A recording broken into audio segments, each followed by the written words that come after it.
ஜெய் ஸ்ரீ மாத்திரை நமக ஜெய் குரு பரசுராம். நமஸ்காரம். நான் கரூர்லேருந்து வல்சலா பண்ணிக்க பிரசன்ன ஜோதிடர். இன்னைக்கு நம்ம ஆவணி மாத பலன்கள் மகர ராசிக்கு எப்படி இருக்குன்னு பார்க்க போகிறோம். இந்த ஆவணி மாதம் என்னைக்கு பிறக்குது அப்படின்னா 17/8/2025 ஞாயிற்றுக்கிழமை ரோஹிணி நட்சத்திரத்தில் இந்த மாதம் பிறக்குது.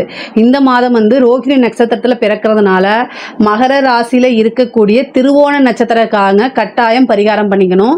என்ன பரிகாரம் பண்ணணும் அப்படின்னா, இந்த மாதம் பிறக்கிற அன்னைக்கு, அதாவது 17ஆம் தேதி ஞாயிற்றுக்கிழமை அன்னைக்கு நீங்கள் காலையில், ஓகேங்களா, காலையில் போய் வீட்டுக்கு பக்கத்தில் இருக்கக்கூடிய கோயிலுக்கு போய்க்கோங்க. அதாவது பெருமாள் கோயிலாக இருந்தாலும் சரி, சிவன் கோயிலாக இருந்தாலும் சரி, அந்த கோவிலில் இருக்கக்கூடிய பசுமாடும் கன்றும் இருக்கும் இல்லையா, அதுக்கு குடிக்கிறதுக்கு ஜலம் கொடுக்கறது, வைக்கப்பல் கொடுக்கறது, இதெல்லாம் கொடுத்து ஆசீர்வாதம் வாங்கிக்கிட்டு அதுக்கப்புறம் என்னென்னா, ஒரு சொம்பில் நீங்கள் ஃபுல்லாக பசும்பாலோ அல்லது நெய், ஒரு சொம்பு எடுத்துகிட்டு அதில் பசும்பால் எடுத்து தானம் பண்ணலாம். அல்லது ஒரு சொம்பு நிறைய நெய்யை வச்சு தானம் பண்ணலாம். முடிந்தவங்க வசதி இருக்குது அப்படின்னா பசுமாட்டையோ தானம் பண்ணலாம்.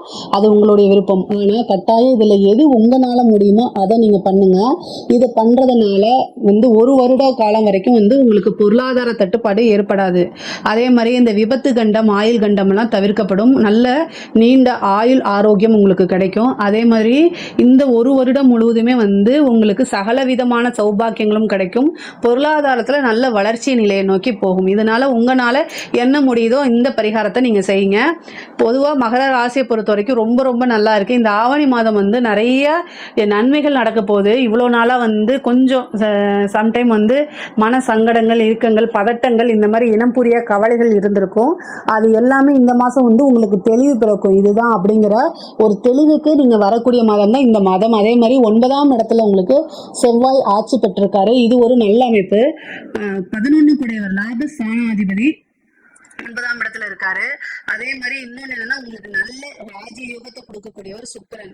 இந்த சுக்கிரன் என்னன்னா 5 கூடையவரும் 10 கூடையவரா இருக்காரு. அவர் 21ஆம் தேதி, ஆகஸ்ட் மாசம் 21ஆம் தேதி உங்களுக்கு கடக ராசிக்கு வர்றாரு. அதாவது 7ஆம் இடத்துக்கு உங்களுடைய ராசியை பார்க்கறாரு. அப்போ சுக்கிரன் உங்களுடைய ராசியை பார்க்கறது ஒரு அதிர்ஷ்டமான செய்தி. அது மட்டும் இல்லாம 2ஆம் இடத்துல ராகு இருக்குது. அதே மாதிரி அஷ்டமஸ்தானத்துல சூரியன் இருக்காரு. புதனும் வரப்போறாரு. இந்த புதன், சூரியன், கேது சேரும்போது மட்டும் ரொம்ப கவனமாக இருந்துக்கணும். தொழில் ரீதியா நிறைய பணம் காசு வர்றது, தொழில புது புது முயற்சி எடுக்கிறது, ஏற்றுமதி சார்ந்த தொழில், இறக்குமதி சார்ந்த தொழில்கள்லாம் நல்லா இருக்கும். வெளிநாட்டுல இருந்து நிறைய ஃபாரின் ஃபண்டு வர்றதுக்கு உண்டானது, வெளிநாட்டுல முதலீடு செய்யறது, வெளிநாட்டோட முதலீடு இங்க உங்களோட பிசினஸ்ல பண்றது, இந்த மாதிரி அமைப்புகள்லாம் நடக்கும். தொழில் மூலியமா நல்ல லாபம் சம்பாதிக்கிறது, ஆதாயம் பார்க்கறது, இது எல்லாமே உறுதியாக இருக்கு. அதே மாதிரி புது பார்ட்னர் கிடைப்பாங்க. உங்களுக்கு இவ்வளவு நாளா இந்த பிசினஸ் ரன் பண்றதுக்கு எந்த சோர்ஸுமே இல்லாம இருந்தா கூட இந்த சுக்கிரனுடைய அனுகிரகத்தினால இந்த மாதம் ஒரு நல்ல சோர்ஸ் உங்களுக்கு உருவாகும். அதே மாதிரி உத்தியோகத்தில் இருக்கவங்களுக்கு நல்ல ப்ரமோஷன்ஸ், உங்களுடைய உழைப்பு பாராட்டும் அங்கீகாரமும் கிடைக்கும். ஒரு சிலருக்கு கவர்மெண்ட் ஜாப் கிடைக்கிறதுக்கு உண்டானது இருக்கு. உத்தியோக மாற்றம், தொழில் மாற்றம் உறுதியாக உண்டு இந்த மாசம். புதனும் சூரியனும் கேதுவும் அஷ்டமஸ்தானத்துல இருக்காங்க. நான் சொல்றதுதான் மகர ராசியோடைய பெண்களுக்கு கணவருடைய தேக ஆரோக்கியத்துல கவனமாக இருக்கணும். ஏன்னா அஷ்டமஸ்தானம்ங்கிறது மாங்கல்ய ஸ்தானமா இருக்கு. இப்போ இந்த இடத்துல இந்த மாசம் 7ஆம் தேதி, அதாவது செப்டம்பர் மாசம் 7ஆம் தேதி கிரகணம் நடக்க போகுது. அது கிரகணம் இங்கே இல்ல, இந்தியால இல்ல. ஆனாலும் அது உங்களுக்கு 8ஆம் இடத்துல இருக்கனால மகர ராசியில் இருக்கக்கூடிய பெண்கள் இந்த மாசம் உங்களுடைய குடும்பத்திலையும் சரி, கணவர்கிட்டையும் சரி, கணவருடைய தேக ஆரோக்கியமா இருந்தாலும் சரி, கணவர்கிட்ட உங்களுடைய வாக்குவாதமா இருந்தாலும் சரி, கட்டாயம் கவனமா இருக்கணும். தேவையில்லாத வார்த்தைகளை விட்டுறக்கூடாது. மாங்கல்ய ஸ்தானத்துல இந்த கிரகணம் நடக்க போகுது. அஷ்டமஸ்தானத்துல கிரகணம் நடக்குது. அது பெண்களை பொறுத்த வரைக்கும் மாங்கல்ய ஸ்தானமா இருக்கனால நிறுத்தி நிதானமா எல்லா விஷயத்தையும் செய்யணும். டக்குன்னு செய்யக்கூடாது. இந்த விஷயத்தை செய்யறதுனால நமக்கு ஏதாவது பிரச்சனை வருமா அப்படிங்கிறத பார்த்து செய்யுங்க. ஆணாக இருந்தாலும் சரி, பெண்ணாக இருந்தாலும் சரி, ஒரு விஷயத்தை ஹேண்டில் பண்ணும்போது பொறுமையாக ஹேண்டில் பண்ணுங்க. அதே மாதிரி வண்டி வாகனங்களில் போகும்போது கவனமாக இருங்க. ஹெல்த்தில் ஏதாவது ஒரு பிரச்சனை அப்படின்னா உடனடியாக டாக்டர்கிட்ட காமிக்கிறது நல்லது. ஆண்களுக்கு அது ஆயுள் ஸ்தானமாக இருக்கனால உடனடியாக எந்த ஒரு தாமதமுமே இல்லாமல் மருத்துவ ஆலோசனைக்கு போயிருங்க. கன்ஃபியூஸாக இருக்கும் பட்சத்தில் 2 தடவை 2 டாக்டர் கிட்ட என்ன செய்யுங்க, ஒப்பீனியன் கேளுங்க. உயிர் சம்பந்தப்பட்ட இடம்ங்கிறதுனால கவனமாக இருக்க சொல்றேன். பயம் வேண்டாம், ஆனா விழிப்புணர்வோடு இருந்தா வருமுன் காப்போம் அப்படிங்கக்கூடிய விஷயங்களை ஆள் மனசுல பதிய வச்சுக்கிட்டீங்கன்னா இந்த மாசம் சூப்பரா இருக்குது. உங்களுக்கு பொருளாதாரத்துல ரொம்ப சிறப்பான உயர்வான நிலை. 2ஆம் இடத்துல இருக்கக்கூடிய ராகு அதாவது நிறைய எதிர்பார்க்காத ஒரு சூழ்நிலையில காசு பணத்தை கொண்டு வந்து சேர்க்கும். சில பேருக்கு வந்து லாட்ரி, புதையல் இந்த மாதிரி அமைப்புகள் நல்ல யோகமும் உண்டு. சுக்கிரனுடைய அனுகிரகம் இந்த மாதம் முழுவதுமா இருக்கனால நல்ல அமைப்பு. அதே மாதிரி 2ஆம் இடத்துக்கு ராகு இருக்கிறது மட்டும் இல்ல, குருவோடைய பார்வையும் இருக்கு. அப்ப என்னன்னா திடீர்னு ஒரு பணம், எதிர்பார்க்காத ஒரு பணம், பினாமி சொத்துக்கள் இந்த மாதிரி விஷயங்கள் நடக்கும். உயில் சொத்துக்கள் இருந்த பிரச்சனைகள்லாம் நீங்கி உயில் சொத்துக்கள் வந்து சேர்றதுக்கு உண்டான அமைப்புகள் இருக்கு. நிறைய பேர் வந்து வெளிநாட்டுக்கு வேலைக்காக போறது, தொழில் ரீதியாவோ உத்தியோக ரீதியாவோ படிப்பு ரீதியாவோ வெளிநாட்டுக்கு போறதுக்கு உண்டான அமைப்புகள் இருக்கு. வெளிநாட்டு முதலீடுகள் வரதுக்கு உண்டானது, ஏதாவது ஒரு ஃபாரின் கிளைண்ட் உங்களுக்கு கிளிக் ஆகி நல்ல காசு பணம் சம்பாதிக்கக்கூடிய அமைப்புகள்லாம் இருக்குது. பொதுவாகவே குருவோடைய இது வந்து 6ஆம் இடத்துல இருக்கனால கடன் ரீதியா இருக்கக்கூடிய பிரச்சனைக்கு இந்த மாசம் ஒரு விஷயம் வந்து உங்களுக்கு கிடைக்க போகுது. அதன் மூலியமாவே கடனை அடைக்கிறது, கடன் ரீதியா இருந்த மன உளைச்சல்கள்லாம் தீர்றதுக்கு உண்டான அமைப்புகள் உறுதியாக உண்டு. 8ஆம் இடத்துல இருக்கக்கூடிய கேது வந்து உடல் ரீதியாக இருக்கக்கூடிய ஏதாவது பிரச்சனைகளை கொடுக்கறது, இந்த சர்ஜரி கண்டத்தை கொடுக்கறது இந்த மாதிரி இருக்கு. அதனால மருத்துவரை ஆலோசனை பண்ணிக்கிறது ரொம்ப ரொம்ப நல்லது. பெண்களை பொறுத்த வரைக்கும் நிறைய வாய்ப்புகள் வரும். இந்த வாய்ப்புகள்லாம் தவற விடாம நீங்க அதை கட்டாயம் யூஸ் பண்ணிக்கணும். திடீர்னு ஒரு நல்ல வேலை கிடைக்கிறது, ஒரு பிசினஸ் ஸ்டார்ட் பண்றது, இந்த மாதிரி விஷயங்கள் இவ்வளவு நாளா நீங்க எதிர்பார்த்துட்டு இருந்திருப்பீங்க. ஒரு பிசினஸ் பண்றதுக்காக லோன் கேட்டிருப்பீங்க, அது கிடைக்காம போகும். அந்த மாதிரி அமைப்பெல்லாம் இந்த மாதம் வந்து ஆடி மாதம் உங்களுக்கு வருது. ஒரு நல்ல பிசினஸ் ஸ்டார்ட் பண்றது, ஒரு நல்ல உத்தியோகம் கிடைக்கிறது, இந்த மாதிரி விஷயங்கள்லாம் நடக்கும். அதாவது இந்த மாதம் வந்து நிறைய மன மகிழ்ச்சிகள் உங்களுக்கு உறுதியாக உண்டு. புதுசா நீங்க செய்யறது, அதை ட்ரை பண்றது, அது எல்லாமே சக்சஸ் ஆகிறது. ஆடை ஆபரண சேர்க்கை, வண்டி வாகனங்கள் வாங்குறது, ஒரு சிலருக்கு வீடு கட்டக்கூடிய அமைப்பு, வீடு வாங்கக்கூடிய அமைப்புகள்லாம் இருக்கு. தாயாருடைய தேக ஆரோக்கியத்திலையும் தந்தையாருடைய தேக ஆரோக்கியத்திலையும் நீங்க கவனமாக இருக்கணும். அதே மாதிரி கணவர்கிட்ட வீண் வாக்குவாதங்களை தவிர்க்கிறது நல்லது. கணவர்கிட்ட ஆர்கியூ பண்ணாம இருந்தாலே அவர் ரொம்ப நாள் நல்லா இருப்பார். அதனால தயவு செய்து மகர ராசியில் இருக்கக்கூடியவங்க இந்த ஒரு மாசம் மட்டும் ஆர்கியூ பண்ணாம இருங்க. தப்பு உங்க மேல இருக்காதுதான், நான் இல்லைன்னு சொல்லல. பட் ஆனா இந்த மாசம் வந்து அதை தவிர்த்துருங்க. ஏன்னா சூரியன் அஷ்டமத்திலிருந்து வெளியில வந்துட்டானா ரொம்ப நல்லதா போயிடும். அதே மாதிரி 3ஆம் இடத்துல இருக்கக்கூடிய சனி வந்து நிறைய சுறுசுறுப்பு, நிறைய புதுசா நீங்க ட்ரை பண்றதுக்கு, அதே மாதிரி உங்களுக்கு வெற்றிகள் இதெல்லாமே கொண்டு வந்து சேர்த்துருவாரு. இவ்வளோ நாளா இருந்த பிரச்சனைகள் எல்லாமே நீங்கிரும். அது குடும்பத்திலேயே இருந்தாலும் சரி, வெளியிலேயே இருந்தாலும் சரி, இந்த பிரச்சனைகள்லாம் நீங்கிரும். பொதுவாகவே மகர ராசிக்காரங்களுக்கு வந்து இந்த மாதம் வந்து போன மாதத்தை காட்டிலும் இந்த மாதம் வந்து புதுசாக நிறைய ஆர்வங்கள் வரும். அதே மாதிரி புது முயற்சிகள் எடுப்பீங்க, அதில் வெற்றிகளும் உங்களுக்கு கிடைக்கும். வண்டி வாகனங்களில் போகும்போது கவனம் போங்க. வண்டி வாகனங்களில் போகிறது ஏன் இது இவ்வளோ தூரம் நான் அழுத்தி சொல்கிறேன்னா, செவ்வாய் வந்து உங்களுக்கு 4ஆம் அதிபதியாக இருக்காரு, அவர் பாதகாதிபதியாக இருக்காரு. அவர் 9ஆம் இடத்துல இருந்துட்டு சனியுடைய பார்வையில் இருக்கனால வண்டி வாகனங்களில் போகும்போது கவனமாக போங்க. பெண்களாக இருந்தால் சமைக்கும் போது ரொம்ப கவனமாக இருங்க. மின் சாதனங்களை இயக்கும் போது ஜென்ரலாகவே எல்லாருமே கவனமாக இருந்துட்டா வரக்கூடிய விபத்துகள் இருந்து நம்ம தப்பிச்சுக்க முடியும். ஏன்னா மருத்துவ செலவும் இருக்கு. 6ஆம் இடத்துல இருந்து குரு 12ஆம் இடத்தை பார்க்கறதுனால சிறு மருத்துவ செலவுகள் இருக்கு. அதே மாதிரி திடீர்னு மேரேஜ் ஆகிறது, இந்த ரிஜிஸ்டர் மேரேஜ் இந்த மாதிரி அமைப்புகள் இருக்கு. சுக்கிரன் 7ஆம் இடத்துல இருக்கனால நல்ல திருமண வாழ்க்கை, அதாவது நல்ல திருமண வாழ்க்கை நிறைய பேருக்கு அமையும். இவ்வளவு நாள் ஆணாக இருந்தாலும் சரி பெண்ணாக இருந்தாலும் சரி திருமணத்துல இருந்த தடையெல்லாம் நீங்கி திருமண பிராப்தம் உறுதியாக இந்த மாதம் உங்களுக்கு உண்டு. அதுக்குண்டான இனிஷியலாவது இந்த மாசம் நடக்கும். நிறைய பேருக்கு வந்து லவ் பிரேக்கப் ஆகிறது, காதல்னால மனக்கசப்பு, அதனால வந்து வேற முடிவுகள் எடுக்கிறதெல்லாம் வரும். ஒரே ஒரு விஷயம், ஒருத்தங்க இல்லைன்னா இன்னொருத்தங்க கட்டாயம் வாழ்ந்துதான் ஆகணும். மூவ் ஆன் பண்ணி போக பழகிக்குங்க. அஷ்டமத்துல கிரகம் இருக்கனால மன குழப்பங்கள், தீராத ஒரு விஷயத்தை தாங்கிக்கவே முடியாத அளவுக்கு வலி இதெல்லாம் கொடுக்கும். ஆனா இந்த மகர ராசிக்காரங்க அநியாயம் வந்து என்னன்னா, அவங்களுக்கு புதன், காதலை குறிக்கக்கூடிய கிரகம் வந்து புதன், அவர் 6ஆம் அதிபதியா இருக்காரு.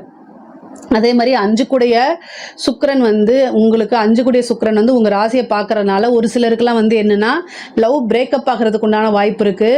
ஒரே ஒரு விஷயம் மட்டும் நல்லா ஞாபகம் வச்சுக்கோங்க, காதல் வலி அப்படிங்கிறது வந்து பல்லு வலியை காட்டிலும் கம்மி தான். ஓகேங்களா? பல்லு யாராவது சொத்த பல்லாகி வலிச்சிச்சுன்னு வச்சுக்கோங்களேன், அதை விட வந்து காதல் வலி ரொம்ப கம்மியானது தான். அதனால நீங்க அது ஒரு பெரிய உணர்வுகளுக்கு இது பண்ணாதீங்க. இது உங்களை விட்டு ஒருத்தவங்க பிரிஞ்சு போறாங்கன்னா அவங்க ஒர்த் இல்லை அப்படிங்கிறத நீங்க முழுமையா நம்பணுமே தவிர அதுலேயே சுத்திக்கிட்டு இருக்கக்கூடாது. அது கொஞ்சம் கஷ்டம்தான் வெளியில் வர்றது. ஆனால் வெளியில் வாங்க, புதுசாக நிறைய விஷயங்களை ட்ரை பண்ணுங்கள். உங்களுக்கு என்ன பிடிச்சிருக்கோ அதை செஞ்சு பழகுங்க. சுக்கிரனும் சந்திரனும் பார்க்கறதுனால உங்களை ப்ளேம் பண்ணுறது, உங்களுடைய பார்ட்னர் வந்து உங்களை ப்ளேம் பண்ணிட்டு தான் போவாங்க.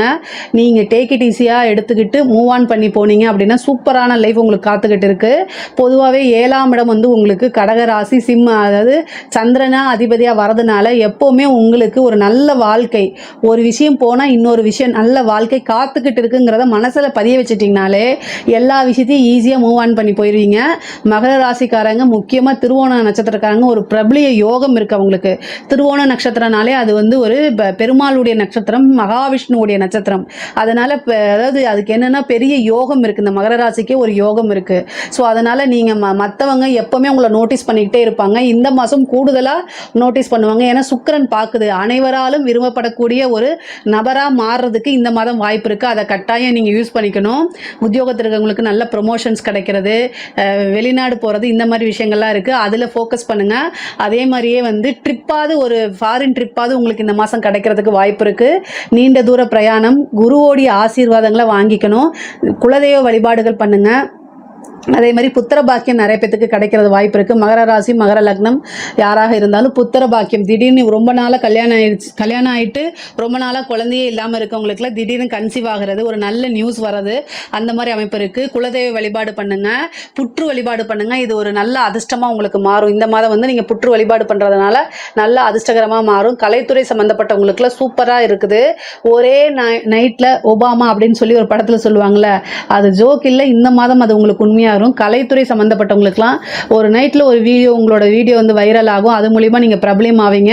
நல்லதாக இருந்தாலும் சரி, கெட்டதாக இருந்தாலும் சரி, பிரபலிய யோகம் இந்த மாதம் உங்களுக்கு உறுதியாக உண்டு.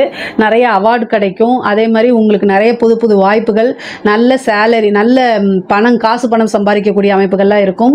பொதுவாக கலைத்துறையை பொறுத்த வரைக்கும் நல்ல வளர்ச்சி, மிகப்பெரிய பிரம்மாண்டமான வளர்ச்சி உறுதியாக இருக்குது. அரசாங்க துறையில் வேலை பார்க்குறவங்க ரொம்ப ஜாக்கிரதையாக இருக்கணும். உயர் அதிகாரிகளுடைய அழுத்தங்களுக்கு ஆளாகி உங்களுக்கு தேவையில்லாத விஷயங்களை ஈடுபாடு பண்ணுற மாதிரி உங்களை நிர்பந்தப்படுத்துவாங்க. ஆனால் நீங்கள் மெடிக்கல் லீவ் போட்டு போயிருங்க. பொதுவாகவே வந்து இந்த செப்டம்பர் மாதம் 7ஆம் தேதி கிரகணம் வருது. அது சூரியன் அஷ்டமத்தில் இருக்குது. உங்களுக்கு அஷ்டமாதிபதி அஷ்டமத்திலே இருந்து கிரகணம் பண்ணுறதுனால உங்களுடைய வேலைக்கோ அல்லது உங்களுடைய பேரை கலங்கப்படுத்துறதுக்கோ அது அமைப்புகளாக மாறிடும். அதனால் வந்து ஒரு உயர் அதிகாரிகள் போய் லஞ்சம் வாங்க சொல்கிறது, இந்த மாதிரி வேலை சொல்கிறது, ரிட்டன் ஆர்டர் இல்லாமல் ஏதாவது செய்ய சொன்னால் செய்யாதீங்க. ஒரு மாதத்துக்கு மட்டும் தவிர்த்துருங்க. இந்த ஒரு மாதம் மட்டும் கவனமாக இருங்க. தாண்டிட்டீங்கன்னா, இந்த ஒரு மாதத்தை தாண்டிட்டா எந்த வித பிரச்சனையும் இல்லை. ஆனால் இந்த மாதம் நீங்கள் செய்யக்கூடிய விஷயம் அது வந்து ரொம்ப கஷ்டத்தை கொடுத்துரும். அது ரொம்ப ரொம்ப டேஞ்சரில் உங்களுக்கு கொடுத்துரும். வேலை, பேர், இவ்வளோ நாளாக நீங்கள் காத்து வச்சுருந்த பேர் போயிடும், வேலை போயிடும், உத்தியோகம் போயிடும், பனிஷ்மெண்ட்டு, ஜெயிலுக்கு போகிறது, இதெல்லாம் நடந்துடும். அதனால் ரொம்ப ஜாக்கிரதையாக இருங்க. எப்போல்லாம் கிரகணம் வருதோ அப்போல்லாம் ஆட்சியாளர்களுக்கும் அதிகாரிகளுக்கும் கட்டாயம் ஒரு பிரச்சனை வந்தே தீரும்.